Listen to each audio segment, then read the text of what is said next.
सबके आगे बढ़े कदम। जीवन पुष्प चढ़ाने निकले माता के चरणों में हम। वंदे मातरम, वंदे मातरम, वंदे मातरम।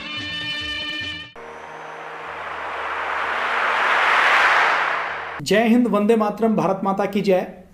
राष्ट्र गौरव के इस अभियान में, राष्ट्र गौरव के इस जागरण में हम आज बात करते हैं चाइना के बारे में। चाइना और भारत के बारे में हमने पिछले कुछ अंकों में भी बातचीत की थी और आज हम ये जानेंगे कि चाइना कैसे भारत को चारों ओर से घेर रहा है।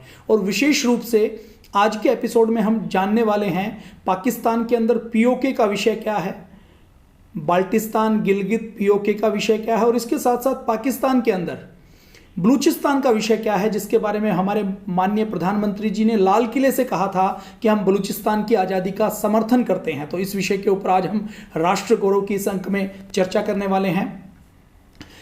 देखिए, भारत जिसका अतीत 1,96,08,53,121 वर्ष पुराना है, वो भारत जो जम्बूद्वीप आर्यवर्त कहलाता था, जिसके अंदर हम ये बात करें तो लगभग पूरा एशिया आता था।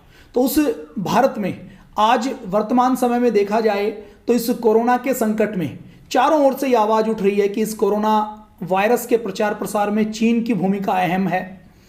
America, Italy, Spain, Germany, UK, इनके अंदर पूरा हेल्थ सिस्टम घुटनों पर आ चुका है, सारी व्यवस्थाएं चरमरा गई है और इन सारी चरमराई हुई व्यवस्थाओं के बीच में भारत की पुरानी हेल्थ व्यवस्था, योग और आयुर्वेद लोगों की इम्यूनिटी बढ़ाने का काम कर रही है। और इन सब के बीच में जो एक महत्वपूर्ण बात आ रही है वो ये सामने आ रही है कि इस वायरस के प्रचार प्रसार में चीन की भूमिका पूरी तरह से संदिग्ध है। चीन की भूमिका में ये अलग अलग देशों की जासूसी एजेंसीज ने यह पाया है कि चीन ने इस वायरस को अपनी वुहान की लैब में तैयार किया और लैब में तैयार करने के बाद अपने यहां उनकी लापरवाही से, गलती से या जानबूझकर फैला और उसके बाद अपने यहां कंट्रोल करके पूरी दुनिया में उन्होंने इस वायरस का प्रचार प्रसार करवाने में, फैलाने में एक बड़ी भूमिका निभाई। WHO की भूमिका के ऊपर भी बड़े बड़े सवाल उठ रहे हैं। और इन सारी चीजों के बीच में हम जानते हैं हमारे देश, हमारे राष्ट्र भारत के सामने क्या क्या चुनौतियां हैं। हमने पहले आपको बताया था,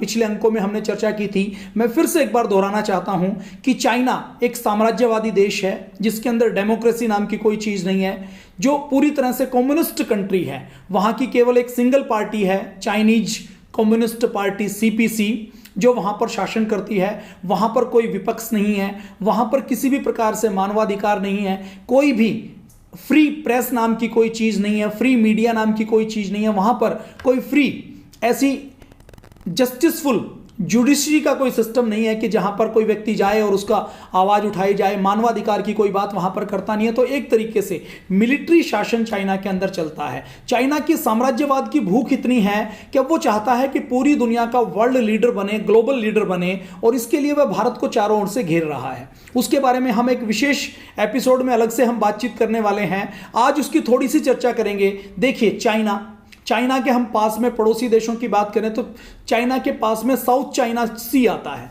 साउथ चाइना सी और साउथ चाइना सी के जितने देश हैं, हांगकांग की बात करें, थाईलैंड की बात करें, वियतनाम की बात करें, हम फिलीपींस की बात करें, हम नॉर्थ कोरिया और साउथ कोरिया जो वहां से नजदीक लगते हैं उनकी बात करें, तो उसमें से North Korea, Vietnam, Philippines, Thailand, Cambodia, इन सारे देशों के साथ चाइना के रिश्ते अच्छे नहीं हैं। चाइना ने साउथ चाइना सी के ऊपर अपना एकाधिकार जताना शुरू कर दिया और वो ये कहता है कि ये सारा साउथ चाइना सी तो मेरा है। इसके पीछे चाइना तर्क क्या देता है? देखिए, इंटरनेशनल लेवल के ऊपर जो लॉज हैं, रेगुलेशन है, वो क्या कहते हैं कि किसी भी देश की समुद्र की सीमा के 200 नॉटिकल मील्स तक वो समुद्र उस देश की सीमा का माना जाता है। चाइना पूरे साउथ चाइना सी के ऊपर अपना हक जमाता है। वहां पर वो अपने युद्धपोत तैनात करता है, अपनी पनडुब्बियां तैनात करता है और वहां के देशों को डराने के लिए, धमकाने के लिए बार बार वहां पर मिलिट्री की एक्सरसाइज करता रहता है। और इसके साथ साथ साउथ चाइना सी में चाइना ने एक और षड्यंत्र करके अभी अपनी ऐसी हैवी मशीनरी वहां पर ऐसी डिजाइन करके लगाई हैं, जो मशीनरियां वहां पर साउथ चाइना सी में, जहां पर समुद्र के अंदर पानी का लेवल कम है, वहां पर टनों में मिट्टी को खोदती हैं। एक दिन में टनों की मिट्टी खोदकर उसको दूसरी जगह शिफ्ट करती हैं और वहां पर एक आर्टिफिशियल आइलैंड बनाने का काम, आर्टिफिशियल नकली बनावटी द्वीप बनाने का, मिट्टी के पहाड़ बनाने का काम चाइना कर रहा है। और साउथ चाइना सी में देखिए चारों ओर समुद्र है, समुद्र के बीच में जो हिस्सा समुद्र तल से, समुद्र के हम सी लेवल से हम बात करें जो ऊपर है तो उसको द्वीप कहा जाता है अगर वो छोटा हिस्सा है तो। भारत जो दो ओर से समुद्र से घिरा हुआ है, उस भारत के अंदर भी कुछ जगह जब आप देखेंगे बीच पर जाते हैं तो गहराई बहुत कम होती है, तो वहां पर यदि थोड़ी सी मिट्टी डाल दी जाए या कंक्रीट का स्ट्रक्चर तैयार कर दिया जाए लकड़ी के या कंक्रीट के पाए लगाकर, तो वो हाइट लेवल वाटर लेवल से ऊपर आ जाता है। तो साउथ चाइना सी ऐसे ही आर्टिफिशियल द्वीप बनाने का काम साउथ चाइना सी में चाइना कर रहा है और वहां पर अपना मिलिट्री बेस, मिलिट्री अड्डे स्थापित कर रहा है। आगे हम और बात करें तो भारत के आप देखिए, भारत के पड़ोस में भारत की बाउंड्री चाइना से लगती है, नेपाल से लगती है, इसके साथ साथ बर्मा से लगती है, इसके साथ साथ भूटान से लगती है, इसके साथ साथ भारत की बाउंड्रीज की हम बात करें तो भारत की बाउंड्रीज नीचे और हम आते हैं तो नीचे श्रीलंका के साथ लगती है, और हम अफ्रीका की साइड में जाते हैं तो भारत की बाउंड्रीज नहीं लगती, लेकिन भारत के समुद्र में जो पड़ोसी देश हैं वो पड़ोसी देश हैं, मालदीव है, सेशल्स है, मेडागास्कर है, दूर पड़ता है, अफ्रीका के पास है, लेकिन भारत की समुद्री सीमा हम यूं कह सकते हैं कि वो लगती है। इसके साथ साथ हम अगर बात करें तो पाकिस्तान भारत के पड़ोस में लगता है, अफगानिस्तान लगता है। तो चाइना ने एक बड़ी नीति बनाई है, उस नीति के तहत चाइना भारत को चारों ओर से घेर रहा है। 2005 में पेंटागन की एक रिपोर्ट आई, वो रिपोर्ट ये कहती है कि पेंटागन ने 2005 में एक रिपोर्ट बनाई कि एशिया के अंदर चाइना ऐसा षड्यंत्र कर रहा है ताकि एशिया की एकमात्र ताकत चाइना बन जाए। तो इसके लिए वह भारत को विशेष रूप से घेरने के लिए अपनी पॉलिसी बना रहा है जिसको स्ट्रिंग ऑफ पर्ल्स कहा जाता है, अर्थात मोतियों की माला, मोतियों की लड़ी। इस मोतियों की माला के तहत वो भारत को चारों ओर से घेर रहा है। उस घेरने के क्रम में उसने सबसे पहले साउथ चाइना सी में अपना अड्डा बनाया है, आर्टिफिशियल द्वीप बनाए हैं, आइलैंड बनाए हैं, आर्टिफिशियल आइलैंड बनाकर उसने साउथ चाइना सी में अपनी धाक जमा दी है। और देखिए मैं आपको कुछ पूर्व में ले जाना चाहता हूं। 1971 का जब युद्ध हुआ तो 1971 के युद्ध में भारत और पाकिस्तान की लड़ाई हुई। भारत और पाकिस्तान की उस लड़ाई में पाकिस्तान की मदद करने के लिए चाइना आना चाहता था। भारत की सेना ने बहुत अच्छा युद्ध लड़ा, पूर्वी पाकिस्तान में हमारी सेना बहुत अच्छा काम कर रही थी। मुक्ति वाहिनी को प्रशिक्षण देने का, उसको खड़ा करने का काम भी ऐसा कहा जाता है कि भारतीय सेना ने, भारतीय जासूसी एजेंसी ने किया। पूर्वी और पाकिस्तान को अलग करने के लिए हमारी वायुसेना, हमारी थल सेना बहुत अच्छे से लड़ रही थी। हमारी नौसेना ने कराची के बंदरगाह को नष्ट कर दिया था, गाजी नाम की पनडुब्बी को डुबो दिया था। इन सारी चीजों के बीच में पाकिस्तान के उस समय के जनरल चाइना को फोन करते हैं, चाइना से बातचीत करते हैं कि चाइना हमारी मदद करे। अब चाइना उसकी मदद करना चाहता है तो भारत की नेवी क्या करती है, भारत की नेवी आप मैप में देखेंगे तो आपको दिखाई दे रहा है, ये श्रीलंका के पास अंडमान निकोबार के नीचे एक हिस्सा है। ये सिंगापुर, थाईलैंड जैसे देश है, इसके हिस्से में एक जगह है जिसको स्ट्रे ऑफ मलक्का कहा जाता है। तो वो जो मलक्का की खाड़ी है, मलक्का का जो रास्ता है वो बहुत संकरा रास्ता है और चाइना का जितना व्यापार होता है वो सारा साउथ चाइना सी से, मलक्का की खाड़ी से और फिर भारत के चारों ओर से श्रीलंका के पास से, यहां से होते हुए वो व्यापार करता है, अरब से व्यापार करता है, वो यूरोप का व्यापार भी उसके यहीं से चलता है। तो इन सारे हिस्से में भारत ने, उस समय भारत की नेवी ने मलक्का की खाड़ी को जाम कर दिया।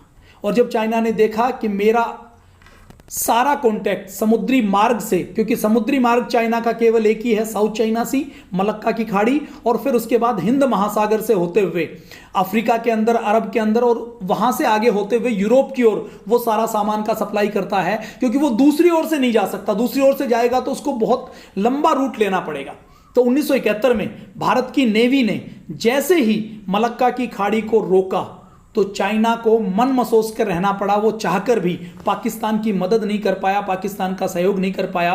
तो इस हिंद महासागर की और हिंद महासागर के साथ मलक्का की स्ट्रीट की, उसकी कितना महत्व है आप इसका अंदाजा लगा लीजिए। तो इस समय चाइना ने 1971 के बाद से ही पॉलिसी बनानी शुरू कर दी कि हमें भारत का जो प्रभुत्व हिंद महासागर के अंदर है, भारत की नौसेना की ताकत जो हिंद महासागर के अंदर है, उसको हमें रोकना है, उसको हमें तोड़ना है। तो उसके तहत उसने चारों ओर एक मोतियों की माला बनानी शुरू की। इस मोतियों की माला में चाइना ने सबसे पहले तो साउथ चाइना सी में अपनी पोजीशन बहुत मजबूत की। उसके बाद चाइना ने अपने पड़ोस में जो सबसे पहले देश लगता है बर्मा, बर्मा के अंदर उसने एक द्वीप है कोको आइलैंड। इसके बारे में यह कहा जाता है कि यह भारत का होता था, लेकिन हमारे देश के पहले प्रधानमंत्री पंडित जवाहरलाल नेहरू ने यह कोको आइलैंड बर्मा को गिफ्ट में दे दिया। अब वो कोको आइलैंड बर्मा ने चाइना को दे दिया।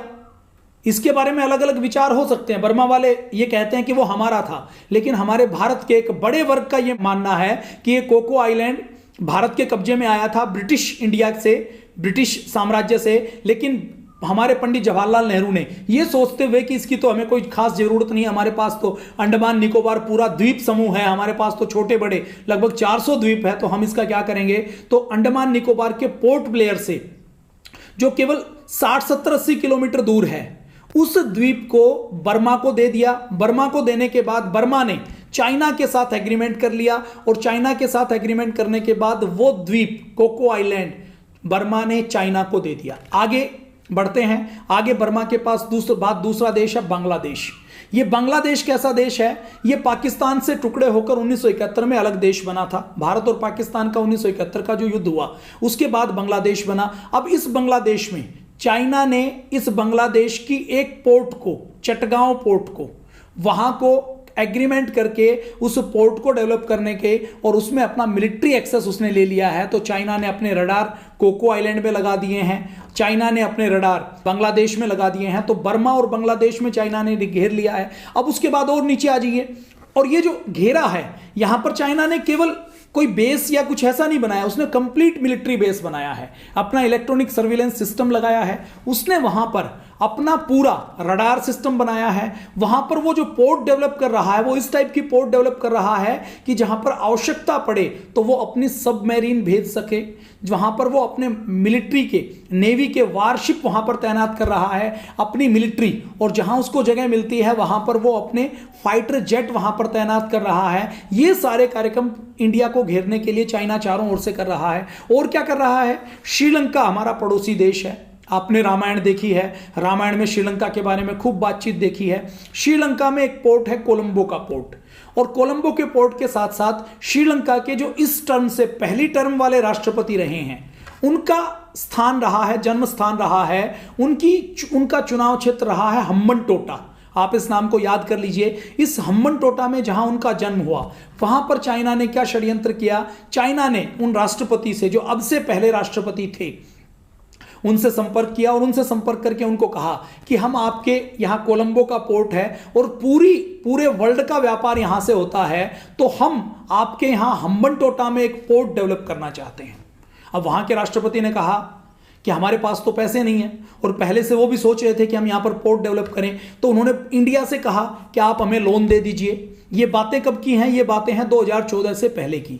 तो उस समय की हमारी शासन प्रणाली या सरकार थी, उन्होंने उसके ऊपर गौर नहीं किया, उन्होंने श्रीलंका को कोई लोन नहीं दिया। तो श्रीलंका चाइना के पास गया, चाइना ने उसको और ज्यादा सपने दिखा दिए, सब्ज बाग दिखा दिए कि यहाँ पर आप यदि पोर्ट बना लेंगे तो इतना लाभ हो जाएगा, इससे तो यहाँ पर पूरा ट्रेड आपका बढ़ जाएगा, आपकी श्रीलंका की इकोनॉमी बढ़ जाएगी, तो हम आपको कर्ज देने के लिए तैयार हैं। चाइना ने 6% के वार्षिक लोन पर उन्होंने श्रीलंका को कर्ज दिया। अब श्रीलंका ने कहा कि हम तो पोर्ट बना नहीं सकते, तो चाइना ने कहा कि हमारी चाइनीज कंपनी आपकी पोर्ट बना देंगी। तो पोर्ट बनाने का कॉन्ट्रैक्ट भी चाइना को बन गया, और इस तरह से श्रीलंका को एक तरीके से चाइना ने कर्ज के जाल में फंसा लिया।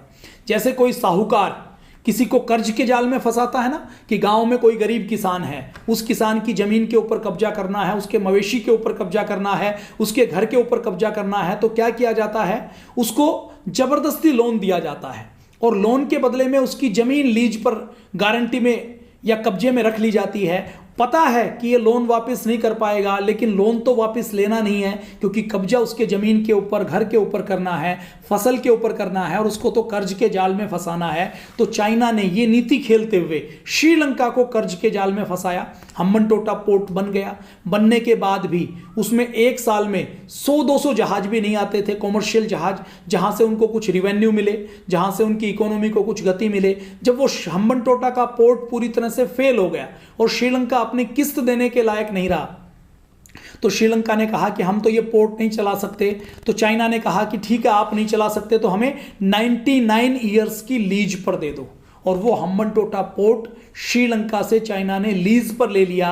और हमारे भारत के बगल में साउथ में चाइना के हम्बनटोटा में वो पोर्ट का संचालन करने का काम आज चाइना करता है। कितना बड़ा खतरा हमारे पड़ोस में आकर बैठ गया है। और मालदीव के पास अभी पता लगा कि भारत की बाउंड्री से केवल 600 किलोमीटर दूर चाइना आर्टिफिशियल आइलैंड बना रहा है। और आर्टिफिशियल आइलैंड बनाकर वहां पर जो उसकी योजना है, वहां पर जो हवाई पट्टी बना रहा है, वहां से चाइना के लड़ाकू विमान केवल 20 मिनट में भारत में आ सकते हैं। तो मालदीव के साथ उसने एग्रीमेंट किया, मालदीव में डेवलपमेंट कर रहा है।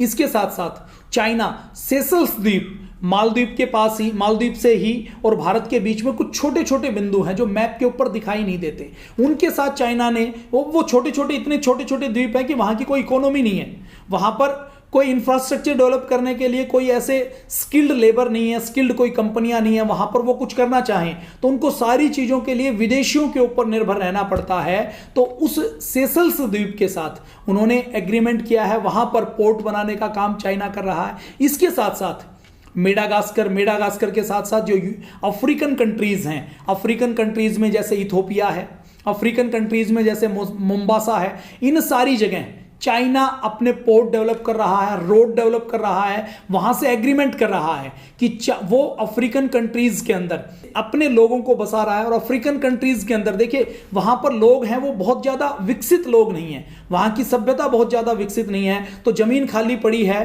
तो उस जमीन के ऊपर वो खेती नहीं करते। तो इन सारी चीजों के बीच चाइना अफ्रीका के नेचुरल रिसोर्सेज का दोहन करने के लिए अफ्रीकन कंट्रीज के अंदर लोन बांट रहा है। एक तरीके से कहा जाए तो चाइना पूरी दुनिया के छोटे छोटे देशों को अपने कर्ज के जाल में फंसा रहा है। आगे और चाइना क्या कर रहा है, हमारा पड़ोसी देश है पाकिस्तान, उस पाकिस्तान के अंदर चाइना ने चाइनीज पाकिस्तानी इकोनॉमिकल कॉरिडोर बनाया है। ये CPEC ये कहां से गुजरता है, ये हमारे भारत की जब हम बात करते हैं तो भारत में हमारी भारत माता का मुकुट है हमारा जम्मू एंड कश्मीर। उस जम्मू और कश्मीर में भारत माता का मुकुट, मुझे ये बताते हुए बहुत दुख होता है कि भारत में जो मैप हम देखते हैं, हमें जो विद्यालयों में पढ़ाया जाता है, भारत के अंदर जिस मैप को हम भारत माता की मुकुट मानते हैं, भारत की पगड़ी मानते हैं, उस मुकुट का एक बड़ा हिस्सा भारत के अंदर नहीं है। तो पाकिस्तान के अंदर चाइना क्या कर रहा है, पाकिस्तान के अंदर चाइना ग्वादर का पोर्ट डेवलप कर रहा है। ये ग्वादर का पोर्ट डेवलप करते हुए चाइना की योजना है कि भारत के चारों ओर से घेरा लगाते हुए पाकिस्तान में, ये अरब की खाड़ी में हम ग्वादर के ऊपर पोर्ट बनाकर भारत को उस ओर से घेर लें, ताकि जब कभी 1971 जैसी स्थिति बने तो भारत पाकिस्तान को किसी भी प्रकार से उत्तर ना दे पाए और भारत को एकदम चुप रहना पड़े, भारत की स्थिति बड़ी खराब हो जाए। तो इस स्थिति को देखते हुए हमारे चारों ओर से, मैंने बताया कि हनोई द्वीप है साउथ चाइना सी में, वहां सैनिक अड्डा है। उसके बाद मलक्का की स्ट्रेट के आसपास उसने कब्जा कर लिया। इसके साथ साथ उसने बर्मा में, उसके साथ साथ बांग्लादेश में, कोको आइलैंड के ऊपर, श्रीलंका के अंदर, मालदीव के अंदर, सेशल्स के अंदर, अफ्रीकन कंट्रीज के अंदर और पाकिस्तान के साथ ग्वादर पोर्ट वो डेवलप कर रहा है। उधर हम बात करें तो चाइना के ऊपर की ओर हम जाएं तो नेपाल के अंदर भी चाइना अपना बड़ा प्रभाव जमा रहा है। इसके साथ साथ भूटान की बात करें तो भूटान, हम भारत और चाइना के बीच में एक बफर स्टेट है, उस बफर स्टेट के अंदर भी चाइना एक बड़ा काम कर रहा है। वो क्या कर रहा है कि चाइना उस भूटान के अंदर बार बार डोकलाम का मुद्दा उठाता है। देखिए, भूटान भारत और चीन के बीच में एक बफर स्टेट है। भूटान ने भारत के साथ एग्रीमेंट किया है कि जितने विदेश मामले हैं, जितने सैन्य मामले हैं, वो सब भारत देखेगा।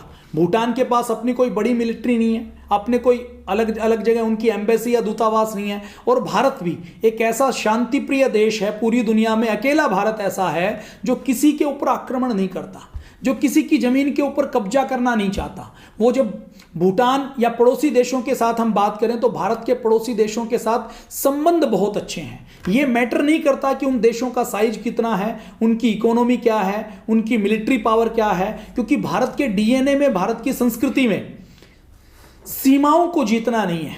भारत की संस्कृति में लोगों का धर्म नहीं बदला जाता, लोगों के ऊपर आक्रमण नहीं किया जाता। भारत की संस्कृति कभी भी लुटेरी संस्कृति नहीं रही। भारत की संस्कृति की एक ताकत है कि भारत की संस्कृति ऐसी संस्कृति रही है जो सर्वधर्म समभाव की बात करती है, जो वसुदेव कुटुंबकम की बात करती है। भारत की संस्कृति ऐसी है जो अपने पड़ोसियों का एक अतिथि की तरह सत्कार करती है, उनको बराबर का सम्मान देती है, उनकी सुरक्षा करने का काम करती है, उनके स्वाभिमान की रक्षा करने का काम करती है। तो भूटान के साथ भारत का एग्रीमेंट है, उसके तहत भूटान के जितने भी सैन्य मामले हैं, भूटान के जितने भी विदेश मामले हैं, वो भारत देखता है। तो ये जो डोकलाम है, ये भूटान के और चाइना के बॉर्डर का एक स्थान है। वहां पर चाइना ये चाहता है कि मैं यहां पर डोकलाम तक सड़क बना लूं, और चाइना दादागिरी करते हुए बार बार ये कहता है कि हम भूटान के अंदर सड़क बनाएंगे, हम डोकलाम के अंदर सड़क बनाएंगे, और बार बार सीमाओं का अतिक्रमण करता है। चाइना कितना बदमाश देश है, कितना एक तरीके से मैं कहूं कि साम्राज्यवादी देश है, कितना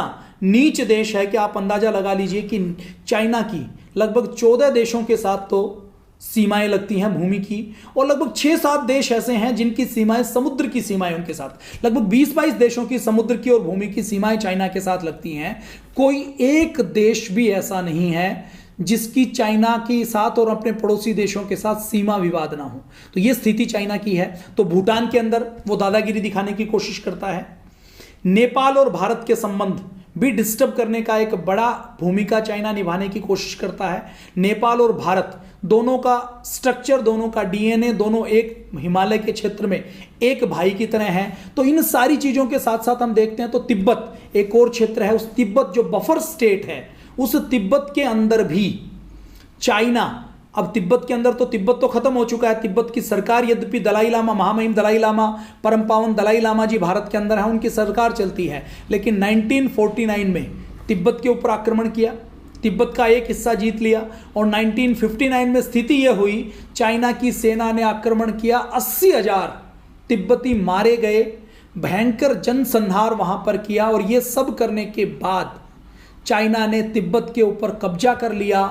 पूरी दुनिया में तिब्बती लोग, जब कोई इंटरनेशनल कॉन्फ्रेंस होती है, यूएनओ की कोई कॉन्फ्रेंस होती है, तो उस कॉन्फ्रेंस के सामने जाते हैं, क्योंकि उनके पास मिलिट्री पावर नहीं है, उनके पास कोई बड़ी पावर नहीं है, तो वो लोग पेट्रोल की केन खोलते हैं, अपने आप के ऊपर छिड़कते हैं और खुद को आग लगा लेते हैं, इस सोच के साथ कि हम खुद को आग लगाएंगे, तो आग लगाते हुए जब जल जाएंगे तो हम जो बयान देंगे उसको इंटरनेशनल मीडिया में जगह मिलेगी। हजारों तिब्बती युवक और युवतियों ने अपना आत्मदाह कर लिया, अपने आप के ऊपर आग लगा ली कि हम चाइना के कहर से, चाइना के कब्जे से किसी भी प्रकार से अपने तिब्बत को आज़ाद करवा पाएं। तो तिब्बत के ऊपर पूरा कब्जा कर लिया। तिब्बत के अंदर रोड बनाने का काम, रेल बनाने का काम चाइना कर रहा है। और ये तिब्बत वो स्थान है जिसको महर्षि दयानंद ने स्वर्ग कहा है, कि धरती पर यदि कोई स्वर्ग है तो वो तिब्बत है।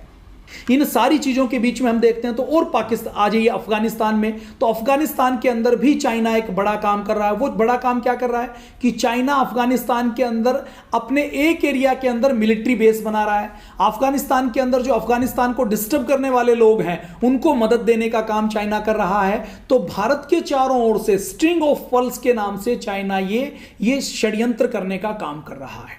अब इस कड़ी में हमने बात की और क्या कर रहा है, और चाइना ने एक और नई प्लानिंग की है। उस प्लानिंग के तहत चाइना ने क्या किया है कि हम वन बेल्ट वन रोड, एक ऐसी परियोजना बना रहा है, न्यू सिल्क रूट बना रहा है, जिससे चाइना की इच्छा है कि वो अफ्रीका को जोड़ दे, वो दुनिया के लगभग 80 देशों को जोड़ दे, ताकि वो अपना माल उन 80 देशों में बेच पाए।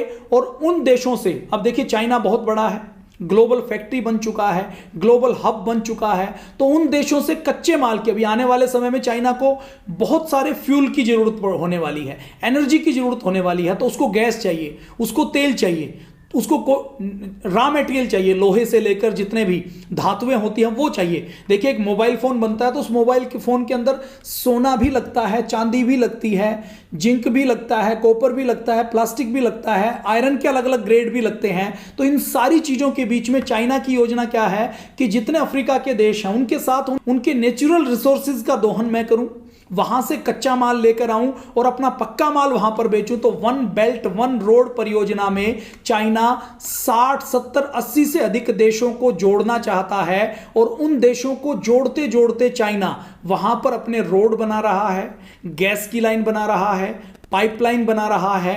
उन देशों के अंदर चाइना जब उन देशों के अंदर रोड बनाने के साथ साथ टोल टैक्स बना रहा है, जमीन उनकी है, पैसा चाइना ने लगाया है, उन देशों को कर्ज के जाल में फंसा लिया है, टोल वसूलने का काम चाइना करेगा, किस मीटर गेज की रेल की लाइन बिछाई जाएगी ये तय करने का काम चाइना कर रहा है।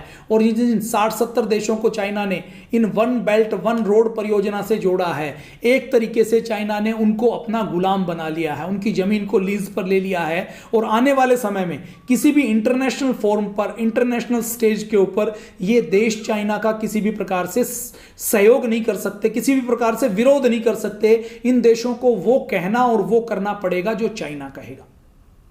तो इस प्रकार से चाइना ने भारत को चारों ओर से घेर लिया है। चाइना की बड़ी डिप्लोमेसी है और वो डिप्लोमेसी क्या है। और देखिए चाइना के डीएनए की हम बात करें तो चाइना मूल रूप से भारत का विरोधी है। 1947 की बात करें, 1947 में भारत आजाद हुआ, 1949 में चाइना में कम्युनिस्ट पार्टी का शासन आया और चाइना यह मानता है कि वहां से हमारे नए चाइना की शुरुआत हुई है। तो 1949 से ही चाइना भारत के विरोध में रहा है।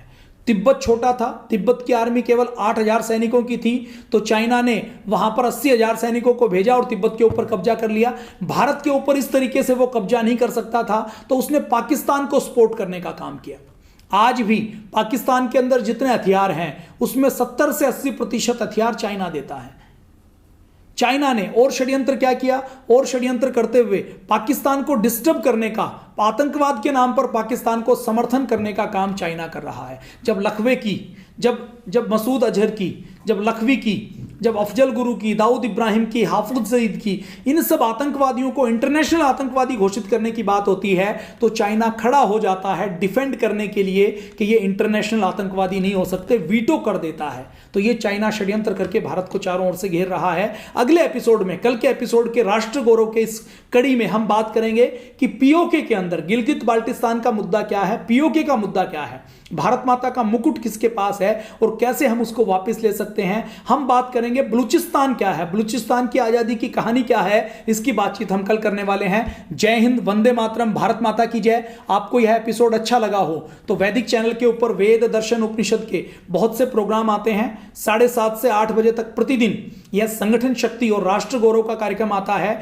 आप इस कार्यक्रम को प्रतिदिन खुद देखें और आस्था ऐप को आप डाउनलोड कर लीजिए। आस्था ऐप के ऊपर आप कहीं भी हैं तो आप इन कार्यक्रम को और इसके पुराने एपिसोड को भी आप देख सकते हैं। जय हिंद, वंदे मातरम, भारत माता की जय। आपसे हम विदा लेते हैं जी।